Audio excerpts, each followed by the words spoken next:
Hi, everybody. It's Patricia Coughlin again. You've probably been aware that I have not been posting as much as usual, and that's because I've really been in the final edits on my most recent book. This is book number 4, and this one's going to be about working through how to facilitate that process of working through from discovery to insight to enduring change. So I'm done. I finished on Friday, so this frees me up. And I've been asked to make a video about the multiple pathways to the unconscious. It seems as if, when we discover one pathway, one road, it becomes our favorite, and sometimes we think that's the only route. Now, Freud started out saying dreams were the royal road to the unconscious, and of course, they took a largely interpretive approach to understanding dreams. And then Habib Davanloo, who I studied with, discovered with some of his patients that facilitating the direct visceral experience of feelings and impulses evoked in the transference was a really rapid and reliable route to unlocking the unconscious. And so I think a lot of people in that particular field think that's the one and only way, and so they try to kind of force it down that pathway. And just this week I had 2 examples of other pathways. So the first one is really helping somebody get through defenses to their true feelings toward a figure in the current with whom they're having a crisis. So this woman came to see me because she had a pattern of connecting and staying with men who were abusive, just like her father. So she made that link. She knew she was repeating this pattern. She didn't understand it because consciously, of course, that's the last thing in the world she wanted. And she wanted to get out of it, but she just couldn't extricate herself. And so since she was so clear, and since she wasn't putting up any barriers with me, and there was no evidence that she was having intense, strong emotional reactions to me in that first session, we went right for her feelings toward the current partner.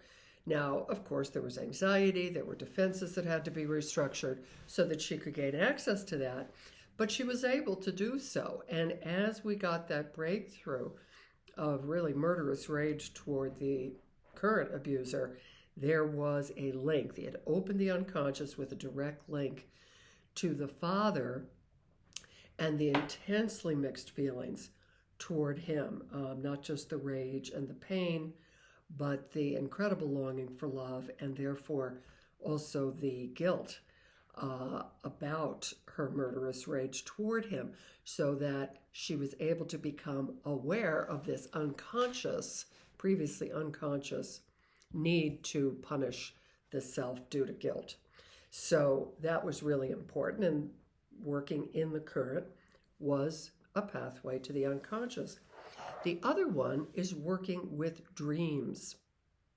So let's look at how we work with those.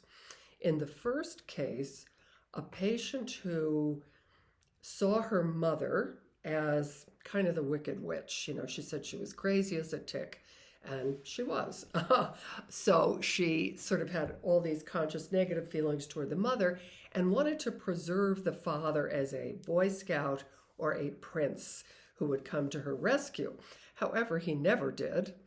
Not only did he not protect her from the mother, but he was very much in cahoots with the mother.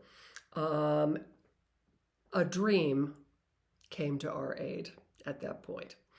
And in the dream, the father was destructive, and she was able not only to see the destructive element of him, but then to face her rage toward him.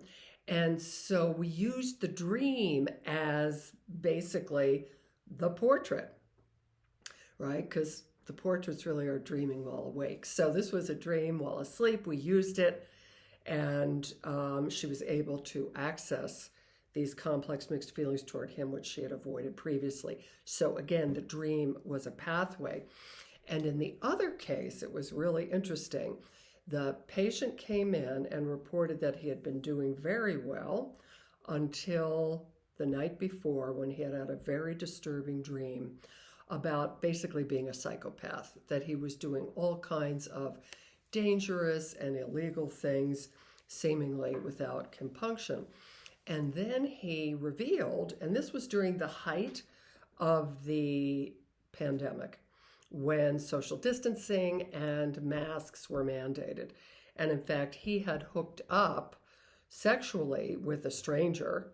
And so it was dangerous on many, many levels. And when I tried to look at that with him consciously, he was defending and rationalizing that behavior. And the danger there is that he and I are going to get into a conflict.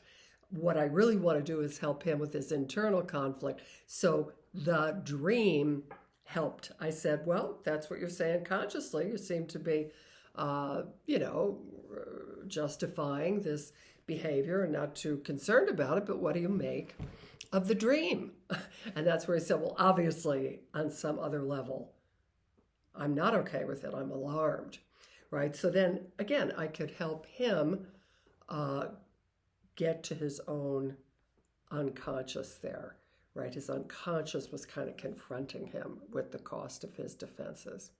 So I hope these are just some good illustrations, not only of how to work with dreams, but that there are, in fact, multiple pathways to the unconscious.